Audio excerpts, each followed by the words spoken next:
Welcome to Talk Commerce, the podcast diving into the world of online business, marketing, and everything e-commerce. We're here to help you grow and thrive in the digital landscape. Don't forget to leave a rating and a review. Your feedback helps us to reach more listeners. And now, a word from our sponsors. Hey there, Talk Commerce listeners. It's Brent Peterson, and I have something exciting to share with you today.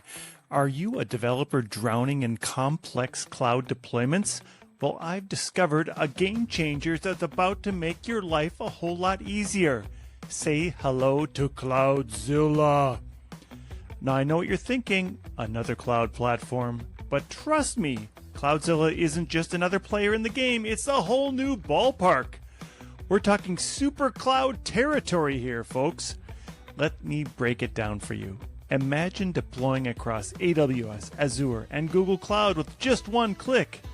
Picture automated CI/CD that's so smooth, it feels like cheating. All of this wrapped up in an interface so intuitive, you'll wonder if it's reading your mind. Now, I've seen a lot of tools come and go, but Cloudzilla, it's real. And let me tell you, I've been using it for more than a month now, and I love it. David and Goliath, that's old news. This is you versus the entire tech giant army. And you're winning. Here's what I want you to do right now. Head over to cloudzilla.ai and sign up for a free trial. I promise you it'll be the best decision you make this week. You won't even have to put a credit card in. Cloudzilla, because in the cloud, it's not just the size of the team in the fight, it's the size of the fight in the team. Try it today. Welcome to this episode of Talk Commerce. Today I have Van Tucker. He is the Vice President of Technology Partnerships. Van, go ahead, do an introduction for yourself, much better than I just did. Tell us your day-to-day role and one of your passions in life. Excited. Well, thanks for having me on here today. I'm Van Tucker, a VP of Technical Partnerships, a role that kind of changes whatever we have going on at the time. So on the hardware side, so we are a division of Luxor One, which we are a smart locker manufacturer, and we have a new division called Harbor Lockers, which is like an internal startup that we've been growing for the last couple of years here. And what we do is my day-to-day is I work with a lot of entrepreneurs, a lot of startups, and a lot of organizations on developing new innovative locker solutions, and what we'll be talking about more today on this conversation. That's awesome. And I know in our green room we talked a little bit about camping. Do you have other passions, or is camping one of your big passions? Well, just recently got an RV this year, so camping is one of the top passions for this year. And then also cycling, got mountain biking, and family. Just recently had a baby about a month ago, so I have 2 kids now. So that keeps me busy as well. So anything around outdoors and fun when I'm off the computer and off the technologies, usually you find me doing. That's awesome. Good. Yeah. I have a dream of driving around the Western United States in an RV someday, and who knows if it's going to happen, but it's on our bucket list, so I guess that's one step. Yeah, put it on the vision board.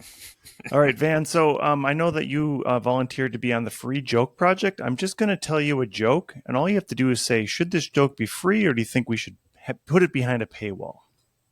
And they are really good, so I have a really good one for you today. Here we go.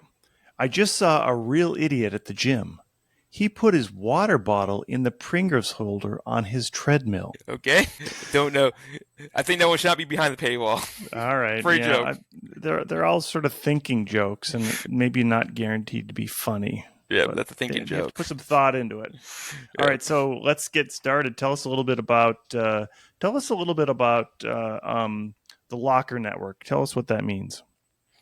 Yeah, so we're building a public locker network. You might have seen lockers around the United States, Amazon lockers. You get an order on Amazon, say if you want it delivered to a nearby point where you want it delivered to your house, maybe because you're traveling or you have an issue with porch piracy, but it's typically only exclusive to Amazon. So what we've been doing is we've been developing a open locker network that goes around cities in a very open model where multiple companies can use them for deliveries. But in addition, it's a locker network, meaning it's not just for commerce. Today we're on Talk Commerce podcast, but there's a lot of other use cases you can use these lockers for as well, for returns, storing supplies in bags. So that's what we've developed, a what we call a locker that we can use for a lot of different use cases. And what we call it is, what it is a marketplace locker. So we deploy them around cities, and for no charge to the companies you use up front, and they just pay a hardware as a service fee. So every time they use one of those locker compartments, we charge a little usage fee when they have a usage for their customer. So that's what it is, and we have about 30 different companies we're working with currently on building out different solutions on top of the network. And so, how does this? I mean, I guess I can see how it competes against the Amazon Locker. How does it differentiate itself? I suppose. But anyways, I'll let you answer the question. I've already thought of the answer in my head, but go ahead. Yes, the way it makes it different, the biggest difference is, this is a open locker, where Amazon's locker is exclusively locked up to Amazon. They're dedicated for, if you buy something on Amazon's marketplace, where these other lockers, can be used for, Amazon could use them, but in addition, it could be any other carrier, brand, merchant, retailer can use these lockers on demand. So that's the big difference, that, it's really empowering all the other individuals and companies to offer a locker-based experience without doing a huge locker investment to deploy lockers around cities. And so, tell us sort of your network and how big you've gotten so far. Yeah, so we're part of a company called Luxor One. So we're one of the leading locker manufacturer networks in the United States. That's within our private locker network, you can say. So we have over 10,000 locker locations in the United States at multifamily apartments. You might have heard of us, Luxor One. If you had an apartment, there's a chance it was a locker solution. That's us. In addition, we have retail locations like the Home Depot lockers, which you can buy online, pick up in store. This new marketplace locker, what about 150 lockers deployed currently, in May of 2024 during this recording. But we're getting ready to have over 25 harbor-enabled locations deployed over the next 2 years. So it's a big, busy 2 years coming up to get that many lockers deployed, from 150 to 25,000.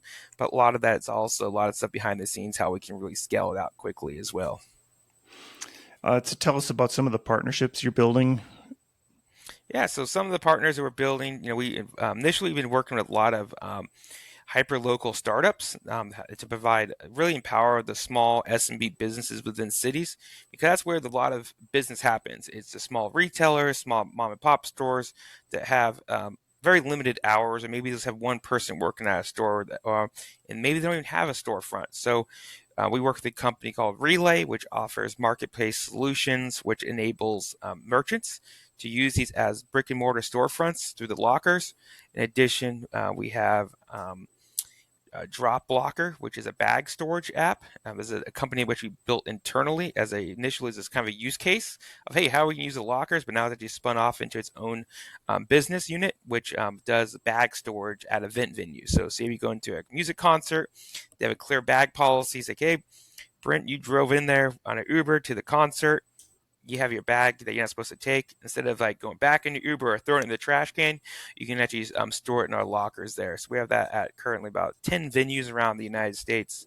So there's a lot of different use cases that we've been doing. And we recently got a new Shopify app enabled through another partner, which lets Shopify app stores become enabled, as well as a leverage our public lockers as a delivery and pickup location as well. Yeah, and I know that some of the artists. Speaking of, I went to a Jack White concert, and they make you turn in everything. You can't even bring your phone in. They have you put your phone in a little bag and give it to somebody, then they give it back to you. So I would imagine this would give them more flexibility, so you could not be concerned about getting maybe losing it as just giving it to somebody at the entrance. What other solutions? I can think of one solution that, at airports, especially where you may have a long layover in some of the hub cities, that you might want to get out and see the city, but you need to put your bag somewhere. What sort of solutions do you envision in the future for some of these? That's where we do see a great opportunity is airports. Get them deployed into airports is a little more difficult, especially with the TSA. So before 9/11, there was lockers at airports.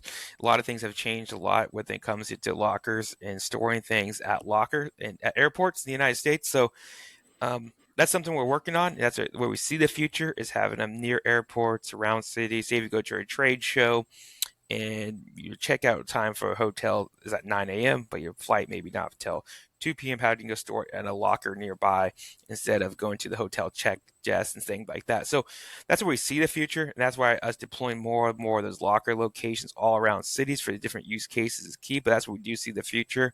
At airports, we do have a partner called Autonomy, which offers a robotic uh, robot that goes around airports today, but which uses some of our locker technology to open and close the lockers for food deliveries.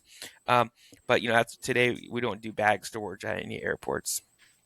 Do you see the future of food as one of the of a option for lockers, knowing that Yeah, there's already somebody's gonna have to yeah. make sure they So get it out of the locker? we don't offer. We just have ambient controlled lockers, which are not refrigerated, heated. So this made to be put in a very fast pickup. If I'm like maybe like a quick serve restaurant and things like that to pick it up quick. So we do see there's partners that we work with that have lockers that use our technology because all of our lockers are controlled via a mobile app to open and close the locker.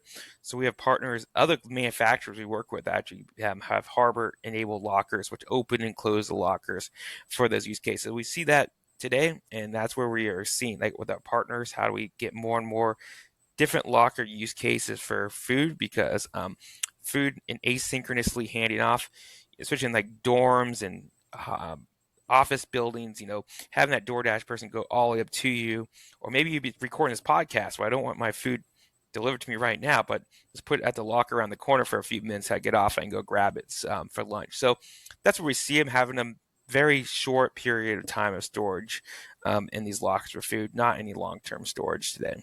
How about I mean, some of this does go back to like contactless customer service and making sure that everybody's safe. How does that play into it? Yeah, that's all kind of the premise came from, especially during COVID, everything, that's what really accelerated contactless and asynchronous deliveries, and more people being more comfortable not even not going having things delivered to their door, or even going to buying things online. Has been a huge boom for it. So we do see, that's where the lockers are secured, especially in like a Facebook marketplace setting where maybe you want to sell something, but you really don't feel comfortable going meet up the person face to face. Well, we have apps in our marketplace which you can sell something on Facebook, and you can asynchronously drop the item off in the locker.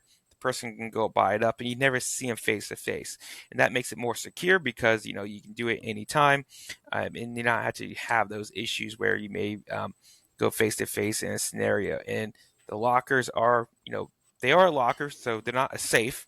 So they're not. We don't want you to go put your very expensive items being sold in these lockers, but they are. We've done tons of testing to make sure they're secured for crowbars and being broken into. But that's where we kind of see we put them in great locations with good lighting in a safe area. In addition, the asynchronous part really makes them more secure. I think for some of the older listeners, they may envision a locker like at a bus station where you get a key, a physical key, and you have to take it with you, and then you put the key back in. This is much more user friendly, and also I would imagine friendlier for the locker company because it's all controlled by an app, and I'm assuming it's Bluetooth enabled, so you just bring your phone near it and it pops it open. Or tell us how some of the tech background on the technology. Yeah, because a lot of lockers have a kiosk screen or something like that, and those cause a lot of issues when they're outdoor. They can be broken by vandalizing. So we built a headless locker, so it's built on an open API SDK that seamlessly goes into the app that you're already using. So, say if you're using a DoorDash app or another delivery app, instead of you have to use another app, is fully integrated into it. So when you make the order on your mobile app, that's where most orders are now happening via mobile devices. You can get an email, click on the email, open the locker directly through. That is open via Bluetooth. So that's how we manage all of the connectivity for the customers to drop off or pick up items. And then we have an open API which lets all of our retailers and partners be able to see all of our lockers within our network. And that lets them add really rich experience, checkout pages, or any other ways they want to display the lockers into their existing user experience.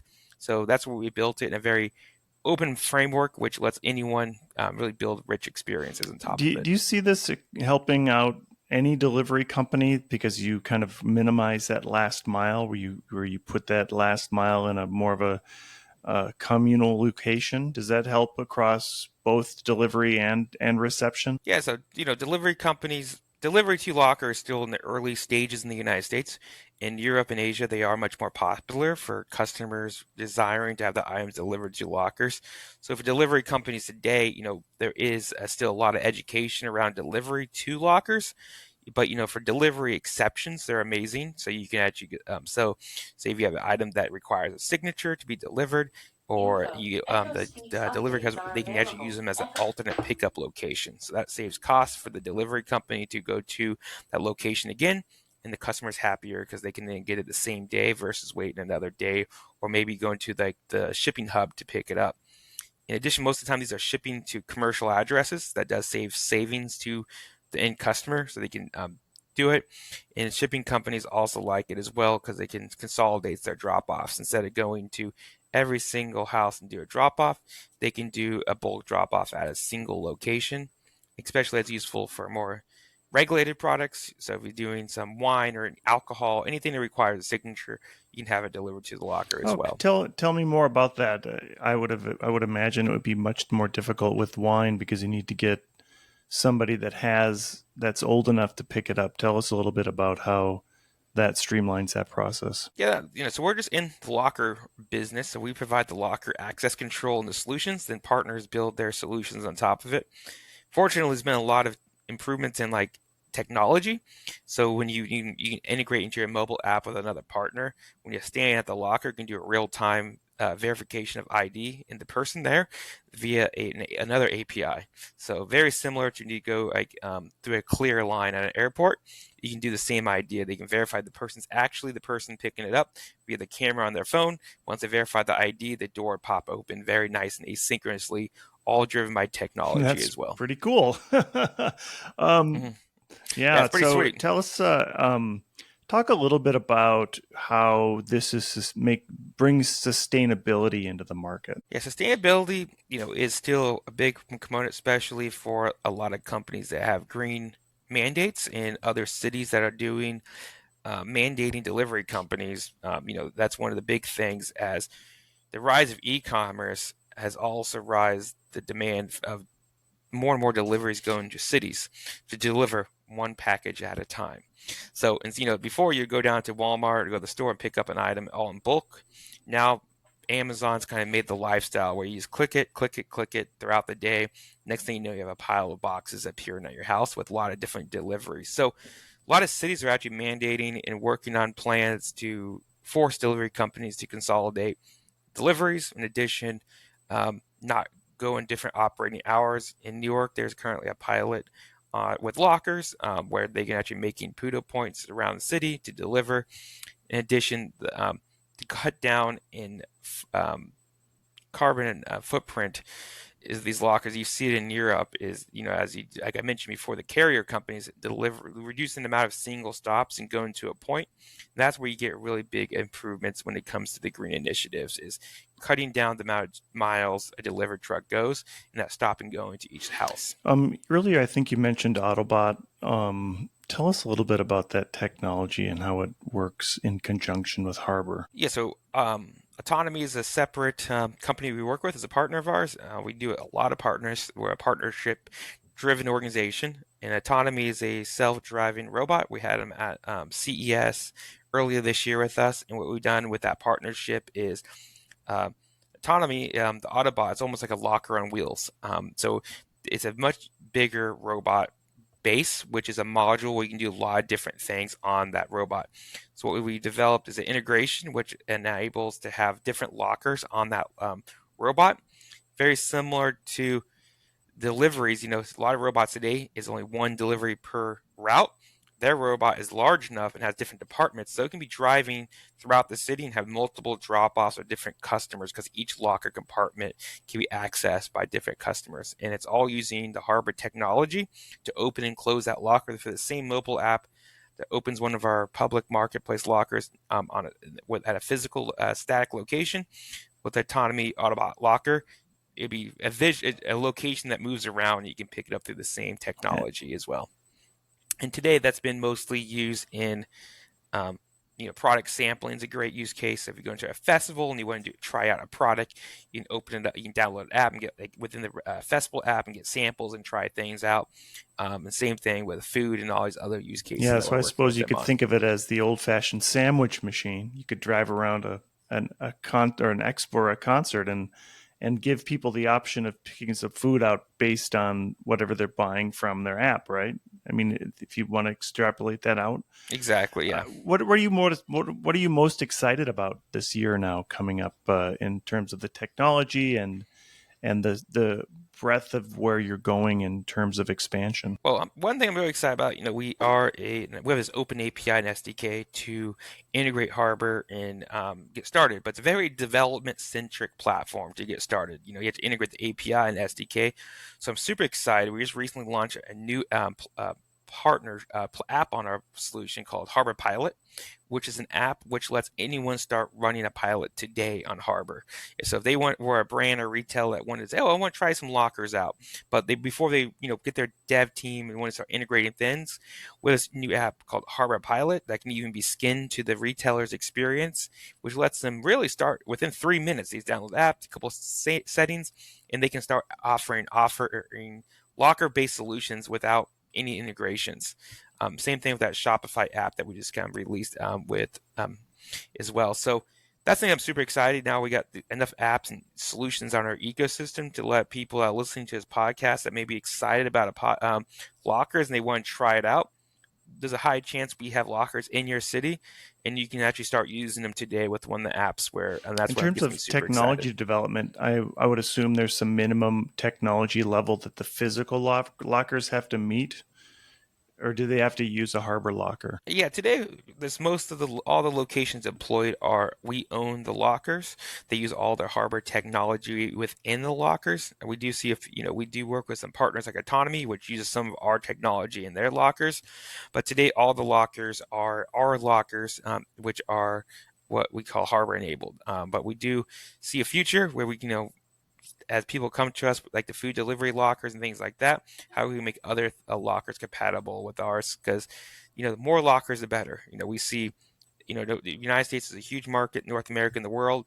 How do you get more and more lockers so more and more customers have lockers near them that they can use them? So, we see this as really democratizing lockers, and we try to collaborate with anyone we You can within mentioned the locker earlier that space. the U.S. kind of lags behind Europe and Asia. What is it that the Europeans are doing better than us, or is it just a cultural thing where we are really kind of working our way into it? Few different things. In Europe, specifically in Asia, a lot of the cities are much more compact with a lot of people in the local area. So that makes it much easier to deploy lockers.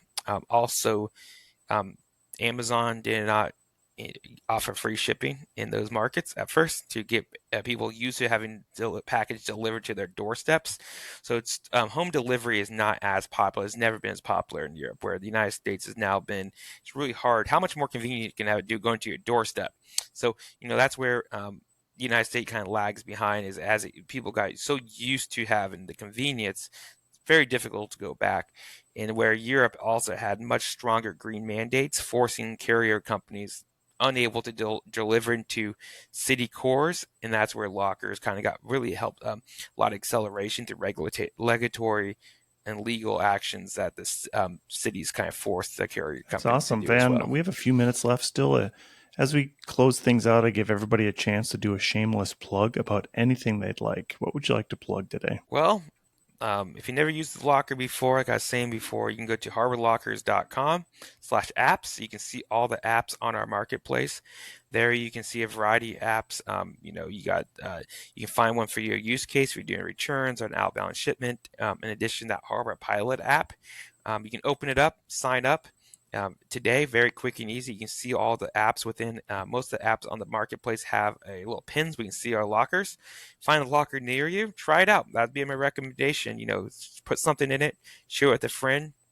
It could be if you're a retailer, this is a commerce website. You can, hey, if you got something you want, a local customer, you want instead of waiting for them to come pick it up at will call, put it in the locker. So we don't see lockers, depending on what businesses, and maybe 100% your business, but they use them 100% of the time, but they maybe just use also for those edge cases, maybe 80% of the time you do delivery, there's 20% deliveries you can do through a locker. So that's what I'd recommend today. Just go check out the website, kind of think of it. And if you have any questions, feel free to reach out to me.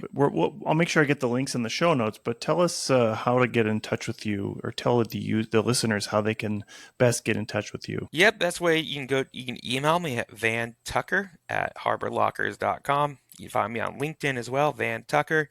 In addition, you can just go to harborlockers.com. Just click the contact form and put your details in. That's perfect, Van. It's been a great conversation. Thank you so much for being here. Thanks for having me on the show. Thanks. Talk Commerce is a production of Content Basis, LLC. For more creative content, go to contentbasis.io.